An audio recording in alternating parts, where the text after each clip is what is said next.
प्रेम से बोलिए बृहस्पति देव की जय। बृहस्पति देव आप सभी की मनोकामनाएं पूर्ण करें। आज सुनेंगे बृहस्पति देव व्रत कथा और अंत में उनकी आरती। कथा शुरू करने से पहले कमेंट बॉक्स में लिखें जय बृहस्पति देव। पौराणिक कथा के अनुसार प्राचीन समय की बात है। भारतवर्ष में एक राजा राज्य करता था। वो बड़ा ही प्रतापी और दानी था। वह नित्य प्रति मंदिर में भगवत दर्शन करने के लिए जाता और ब्राह्मणों और गुरु की सेवा किया करता। उसके द्वार से कोई भी याचक निराश होकर नहीं लौटता। वह प्रत्येक गुरुवार को व्रत रखता एवं पूजन करता, गरीबों की सहायता करता। परंतु यह सब बातें उसकी रानी को बिल्कुल अच्छी नहीं लगती थी। वह न तो व्रत करती और न ही किसी को एक भी पैसा दान में देती थी। वह राजा से भी ऐसा करने को मना किया करती थी। एक समय की बात है, राजा शिकार खेलने के लिए वन को चले गए। घर पर रानी और दासी थी।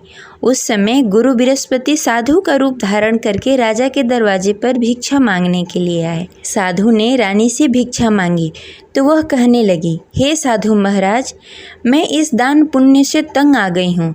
इस कार्य के लिए तो मेरे पति ही बहुत हैं। अब आप ऐसी कृपा करें कि सारा धन नष्ट हो जाए तथा मैं आराम से रह सकूं। साधु रूपी बृहस्पति देव ने कहा, हे देवी, तुम तो बड़ी ही विचित्र हो। संतान और धन से कोई दुखी नहीं होता, इसको सभी चाहते हैं। पापी भी धन और पुत्र की इच्छा करता है। अगर तुम्हारे पास धन अधिक है तो भूखे मनुष्यों को भोजन करवाओ, प्याव लगवाओ, ब्राह्मणों को दान दो, धर्मशाला बनवाओ, कुआं, तालाब, बावड़ी, बाग, बगीचे आदि का निर्माण कराओ तथा निर्धन कुंवारी कन्याओं का विवाह करवाओ।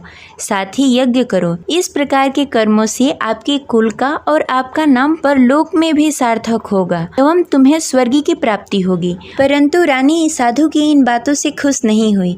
उसने कहा, हे साधु महाराज, मुझे ऐसी धन की आवश्यकता नहीं है जिसे मैं अन्य लोगों को दान में देती फिरूं, जिसको रखने और संभालने में भी मेरा सारा वक्त निकल जाए। साधु ने कहा, हे देवी, यदि तुम्हारी ऐसी ही इच्छा है तो जैसा मैं तुम्हें बताता हूँ वैसा करना। बृहस्पतिवार के दिन आंगन को गोबर से लीपना और अपने केशों को पीली मिट्टी से धोना। केशों को धोते समय स्नान करना। राजा से कहना कि वो हजामत कराए। भोजन में मांस मदिरा खाना। कपड़े धोबी को धोने के लिए देना। इस प्रकार 7 बृहस्पतिवार को करने से तुम्हारा सारा धन नष्ट हो जाएगा। यह कहकर साधु महाराज रूपी बृहस्पति देव अंतर्ध्यान हो गए। रानी ने साधु के कहने के अनुसार 7 बृहस्पतिवार तक वैसा ही करने का विचार किया। साधु के बताए हुए कार्य करते हुए केवल 3 ही बृहस्पतिवार बीते कि उसकी सारी संपत्ति नष्ट हो गई। भोजन के लिए भी 2 समय परिवार तरसने लगा तथा सांसारिक भोगों से दुखी रहने लगा। तब राजा रानी से कहने लगा कि हे रानी, तुम यहाँ पर रहो, मैं दूसरे देश जा रहा हूँ। क्योंकि यहाँ पर मुझे सभी मनुष्य जानते हैं, इसलिए मैं यहाँ कोई कार्य नहीं कर सकता। मैं अब परदेश जा रहा हूँ, वहाँ कोई काम धंधा करूँगा, शायद हमारे भाग्य बदल जाए। ऐसा कहकर राजा परदेश को चला गया। वो वहाँ जंगल से लकड़ियाँ काट कर लाता और शहर में बेचता। इस तरह जीवन व्यतीत करने लगा। इधर राजा के बिना रानी और दासी दुखी रहने लगी। किसी दिन भोजन मिलता और किसी दिन जल पीकर ही रहना पड़ता। एक दिन रानी और दासी को भोजन किए बिना 7 दिन व्यतीत हो गए। तो रानी ने अपनी दासी से कहा, हे दासी, यहाँ पास के नगर में मेरी बहन रहती है। वह बड़ी ही धनवान है। तुम उसके पास जाओ और वहाँ से 5 सेर बेजल मांग के लाओ, जिससे कुछ समय के लिए गुजारा हो जाएगा। दासी रानी की बहन के पास गई। रानी की बहन उस समय पूजा कर रही थी। बृहस्पतिवार का दिन था। दासी ने रानी की बहन से कहा, हे रानी, मुझे आपकी बहन ने भेजा है, मुझे 5 सेर बेजल दे दो। दासी ने यह बात अनेक बार कही, परंतु रानी की बहन ने कोई उत्तर नहीं दिया, क्योंकि वह उस समय बृहस्पतिवार का कथा सुन रही थी। जब दासी को रानी की बहन की कोई उत्तर नहीं मिला तो वह बहुत ही दुखी हुई। उसे क्रोध भी आया। वह लौटकर रानी से बोली, हे रानी, आपकी बहन बहुत ही घमंडी है। वह छोटे लोगों से बात नहीं करती। मैंने उससे कहा, उसने कोई उत्तर नहीं दिया। मैं वापस चली आई।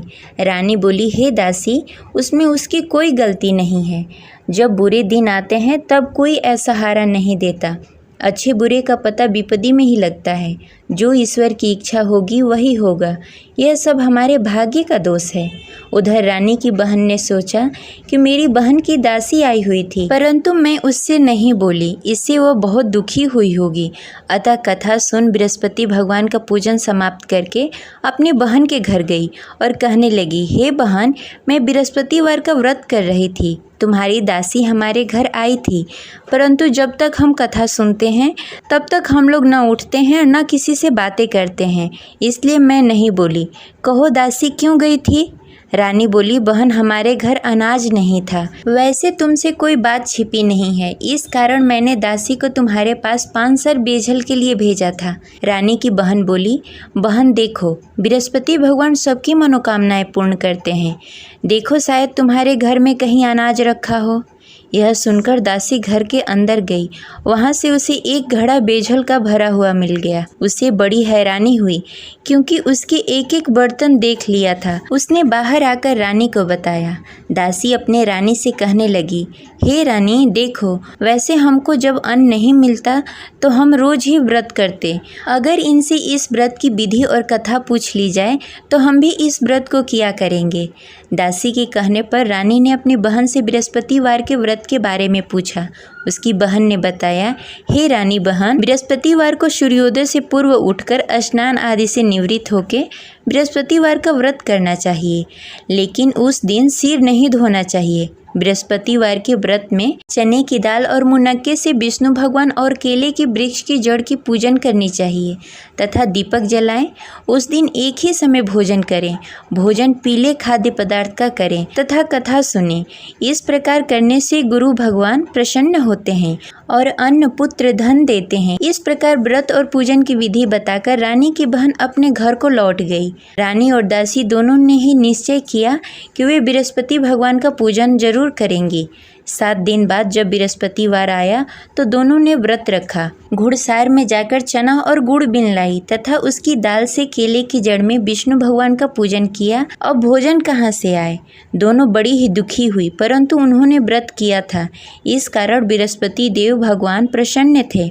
वे एक साधारण व्यक्ति के रूप में 2 थालों में सुंदर पीला भोजन लेकर आए और दासी को देकर बोले, हे दासी, यह भोजन तुम्हारे और रानी के लिए है, तुम दोनों करना।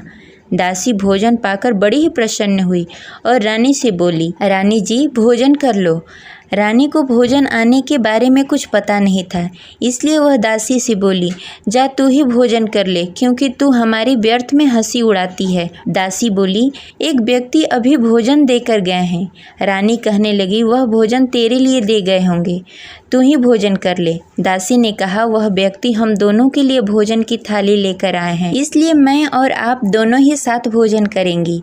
फिर दोनों ने गुरु भगवान का नमस्कार किया और भोजन प्रारंभ किया। उसके बाद से वे प्रत्येक बृहस्पतिवार को गुरु भगवान का व्रत और पूजन करने लगी। बृहस्पति भगवान की कृपा से उसके पास धन हो गया, परंतु रानी फिर पहले की तरह आलस्य करने लगी। तब दासी बोली, देखो रानी, तुम पहले भी इस प्रकार का आलस करती थी, तुम्हें धन को रखने में कष्ट होता था, इस कारण सभी धन नष्ट हो गए। अब गुरु भगवान की कृपा से धन मिला है तो फिर तुम्हें आलस्य होता है। बड़ी मुसीबतों के बाद हमने यह धन पाया है, इसलिए हमें दान पुण्य करना चाहिए। तुम भूखे मनुष्यों को भोजन कराओ, प्याव लगवाओ, ब्राह्मणों को दान दो, कुआं, तालाब, बावड़ी आदि का निर्माण कराओ, मंदिर पाठशाला बनवाओ, दान दो, कुंवारी कन्याओं का विवाह करवाओ। धन को शुभ कार्यों में खर्च करो, जिससे तुम्हारे कुल और यश बढ़े तथा स्वर्ग की प्राप्ति हो और पितृ प्रसन्न हो। दासी की इन बातों को मानकर रानी ने इसी प्रकार का कार्य करना प्रारंभ कर दिया, जिससे उसका काफ़ी यश फैलने लगा। एक दिन रानी और दासी आपस में विचार करने लगी, न जाने राजा किस दशा में होंगे, उनकी कोई खोज खबर नहीं है। गुरु भगवान से उन्होंने प्रार्थना की और भगवान ने रात्रि में राजा को स्वप्न में कहा, हे राजा, उठ, तेरी रानी तुझे याद करती है, अब अपने देश को लौट जा। राजा प्रातःकाल उठकर जंगल से लकड़ियाँ काटकर लाने के लिए जंगल की ओर चल पड़ा। जंगल में गुजरते हुए वह सोचने लगा, रानी की गलती से कितने दुख भोगने पड़े। राजपाट छोड़कर जंगल में आकर रहना पड़ा। जंगल में लकड़ियां काटकर उन्हें बेचकर गुजारा करना पड़ा। उसी समय उस जंगल में बृहस्पति देव साधु के रूप में प्रकट हुए और राजा से पूछने लगे, हे लकड़हारे, तू इस सुनसान जंगल में किस चिंता में बैठा है, मुझे बताओ। यह सुनकर राजा के नेत्रों में जल भर आया और साधु की वंदना कर बोला, हे प्रभु, आप सब कुछ जानते हैं। इतना कहकर राजा ने साधु को अपनी संपूर्ण कहानी सुनाई। महात्मा तो स्वभाव से ही दयालु होते हैं। वे राजा से बोले, हे राजा, तुम्हारी रानी ने बृहस्पति देव के प्रति अपराध किया था, जिसके कारण तुम्हारी यह दशा हुई। अब तुम किसी प्रकार की चिंता मत करो, भगवान तुम्हें पहले से भी अधिक धन देंगे। देखो, तुम्हारी पत्नी ने बृहस्पतिवार का व्रत करना प्रारंभ कर दिया है। अब तुम भी बृहस्पतिवार के दिन व्रत रखो। चने की दाल और गुड़ जल के लोटे में डालकर केले के पत्ते में विष्णु भगवान का पूजन करो। फिर कथा कहो या सुनो, भगवान तुम्हारी सब मनोकामनाएं पूर्ण करेंगे।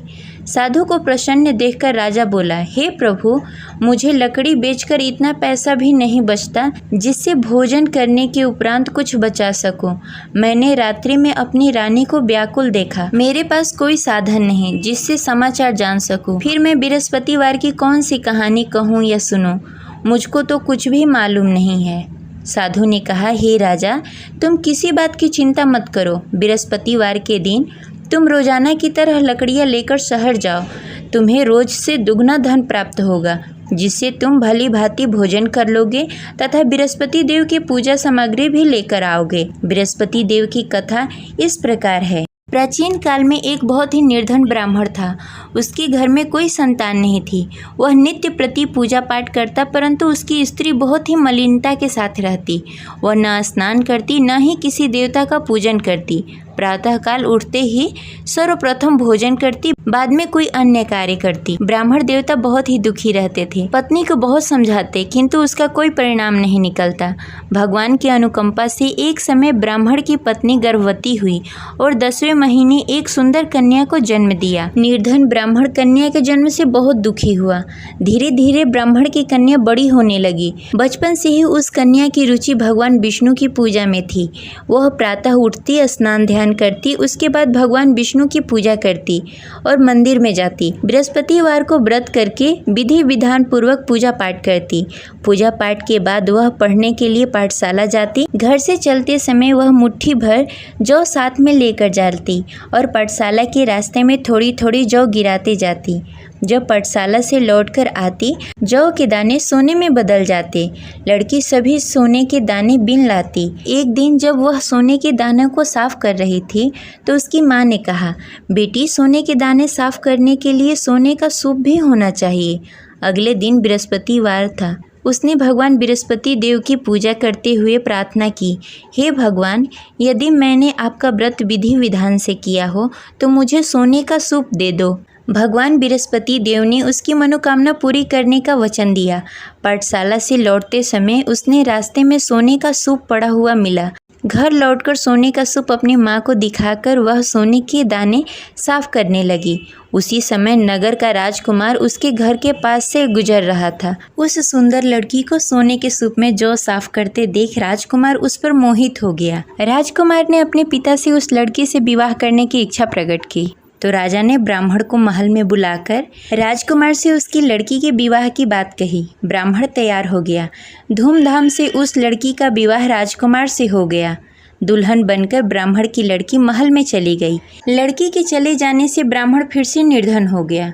उसे कई कई दिनों तक बिना भोजन के रहना पड़ा। बहुत दुखी होकर ब्राह्मण एक दिन अपनी लड़की के पास गया। अपने पिता से निर्धनता का समाचार सुनकर उसे बहुत सारा धन देकर पिता को विदा किया। उस धन से ब्राह्मण का कुछ दिनों तक आराम से गुजारा हुआ, लेकिन जल्द ही फिर भूखों मरने की हालत हो गई। ब्राह्मण अपनी लड़की से धन लेने के लिए फिर महल में पहुंचा। लड़की ने पिता की बुरी हालत देखकर कहा, पिताजी, आखिर आप कब तक मुझसे धन लेकर जीवन व्यतीत करेंगे?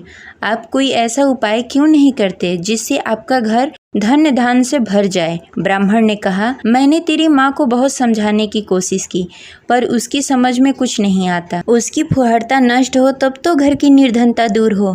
तब कुछ सोचकर लड़की ने पिता से कहा, पिताजी, आप कुछ दिनों के लिए माँ को मेरे पास छोड़ जाओ। तब कुछ सोचकर ब्राह्मण ने पत्नी को लड़की के पास महल में छोड़ दिया। लड़की ने अपनी माँ से कहा, माँ, तुम कल प्रातः उठकर स्नान आदि करके भगवान विष्णु की पूजा करना। पूजा करने से तुम्हारी निर्धनता अवश्य दूर हो जाएगी। लेकिन उसकी माँ ने उसकी कोई बात नहीं मानी। तब क्रोधित होकर लड़की ने अपनी माँ को एक कक्ष में बंद कर दिया। सूर्योदय के समय माँ को उठाकर जबरदस्ती उसे स्नान आदि करवाया। फिर मंदिर में ले जाकर भगवान बृहस्पति देव की पूजा करवाई। कुछ दिनों तक ऐसा करने से माँ की बुद्धि में कुछ परिवर्तन हुआ और वह स्वयं बृहस्पतिवार का व्रत रखने लगी। उसके व्रत करने से ब्राह्मण के घर की निर्धनता दूर हो गई और भगवान विष्णु की अनुकंपा हुई और दोनों पति पत्नी धन संपत्ति पाकर आनंद पूर्वक जीवन व्यतीत करते हुए विष्णु धाम को चले गए। लकड़हारा बने राजा ने उस साधु से भगवान विष्णु देव की यह कथा सुनकर बृहस्पतिवार का व्रत करना शुरू कर दिया और भगवान विष्णु की पूजा करने लगा। उस दिन से उसके सभी क्लेश दूर हो गए। लेकिन अगले बृहस्पतिवार को कामकाज में अधिक व्यस्त होने के कारण उसने भगवान बृहस्पति देव का व्रत नहीं किया। भगवान बृहस्पति देव लकड़हारे से क्रोधित हो गए और उसे भूल की सजा दी। उस दिन नगर के राजा ने नगर में घोषणा करके सबको सूचित किया कि प्रत्येक नागरिक मेरे महल में भोजन करने आए। जो नहीं आएगा उसे अपराधी मानकर भारी दंड दिया जाएगा। लकड़हारा बने राजा ने उस नगर के राजा की घोषणा तो सुनी, लेकिन जंगल से लकड़ी काटकर लाने और उसे बेचने में देरी हो जाने के कारण वह समय पर महल में भोजन करने नहीं पहुंच सका। अतः राजा के सैनिक लकड़हारे को पकड़कर महल में ले गए। राजा ने उसे महल के एक कक्ष में बैठाकर भोजन कराया। उस कक्ष में एक खुट्टी पर रानी का सोने का हार लटका हुआ था। लकड़हारा अकेला उस कक्ष में भोजन कर रहा था। तभी उसने एक आश्चर्यजनक घटना देखी। देखते ही देखते वह खुटी हार को निगल गई। थोड़ी देर बाद जब राजा ने हार को गायब देखा तो लकड़हारे को कारावास में डाल दिया। लकड़हारा मन ही मन अपने भाग्य को कोसने लगा। तभी उसे जंगल में मिले साधु का स्मरण हुआ। थोड़ी देर में भगवान बृहस्पति देव सन्यासी के रूप में उसके सामने प्रकट हुए और कहा, हे लकड़हारे, तूने भगवान बृहस्पति देव की पूजा नहीं की, इसी कारण तुम्हें कष्ट हो रहा है। लेकिन अब चिंता मत करो, बृहस्पतिवार के दिन कारागार के दरवाजे पर तुम्हें कुछ पैसे पड़े हुए मिलेंगे। उन पैसों से भगवान बृहस्पति देव का व्रत करके उनकी पूजा करोगे तो तुम्हारे सारे दुख दूर हो जाएंगे। फिर बृहस्पतिवार के दिन दरवाजे पर पड़े पैसे राजा को मिले, जिससे उसने चने की दाल, गुड़, मुनक्का मंगाकर भगवान बृहस्पति देव की कथा कही और व्रत किया, जिससे भगवान बृहस्पति देव प्रसन्न होकर उस नगर के राजा को स्वप्न में लकड़हारे को मुक्त करने को कहा। सुबह राजा ने आकर अपने कक्ष में देखा कि खूंटी पर हार टंगा हुआ है। राजा ने लकड़हारे को मुक्त कर दिया, उसे धन और आभूषण देकर विदा किया। लकड़हारा बना राजा उस नगर से चलकर अपने नगर की तरफ चल दिया। जब राजा अपने नगर में पहुंचा तो उसने देखा उस नगर में कुएं, धर्मशाला, बाग बगीचे देखकर बहुत प्रसन्न हुआ। राजा ने किसी से पूछा कि ये सभी चीजें किसने बनवाई है। उस व्यक्ति ने कहा कि ये सभी चीजें रानी और दासी ने बनवाया है। फिर राजा महल की तरफ चले गए। रानी ने राजा को देखा तो भव्य स्वागत किया। फिर राजा और रानी साथ साथ रहने लगे। फिर कुछ दिनों के बाद बृहस्पति देव की कृपा से राजा और रानी को पुत्र प्राप्त हुआ और राजा और रानी इसी प्रकार भगवान बृहस्पति देव का पूजा अर्चना करते रहे और सुखी जीवन व्यतीत करते रहे। बृहस्पति देव सभी की मनोकामनाएं पूर्ण करते हैं। जो भी व्यक्ति बृहस्पतिवार के दिन पूरी श्रद्धा और भक्ति के साथ बृहस्पति देव की पूजा अर्चना करता है तथा व्रत का पालन करता है और कथा पढ़ता है या सुनता है या किसी और को सुनाता है, उनकी सभी मनोकामनाएं बृहस्पति देव पूर्ण करते हैं। जिस प्रकार बृहस्पति देव ने राजा और रानी की मनोकामनाएं पूर्ण की, उसी प्रकार बृहस्पति देव सभी की मनोकामनाएं पूर्ण करते हैं। जय बृहस्पति देव। अब सुनेंगे बृहस्पति देव की आरती। ओम जय बृहस्पति देवा, ओम जय बृहस्पति देवा, छिन छिन भोग लगाऊं कदली फल मेवा। ओम जय विरस्पति देवा, तुम पूर्ण परमात्मा, तुम अंतर्यामी, जगत पिता जगदीश्वर, तुम सबके स्वामी। ओम जय विरस्पति देवा, चरणामृत निज निर्मल, सब पातक हरता, सकल मनोरथ दायक, कृपा करो भरता।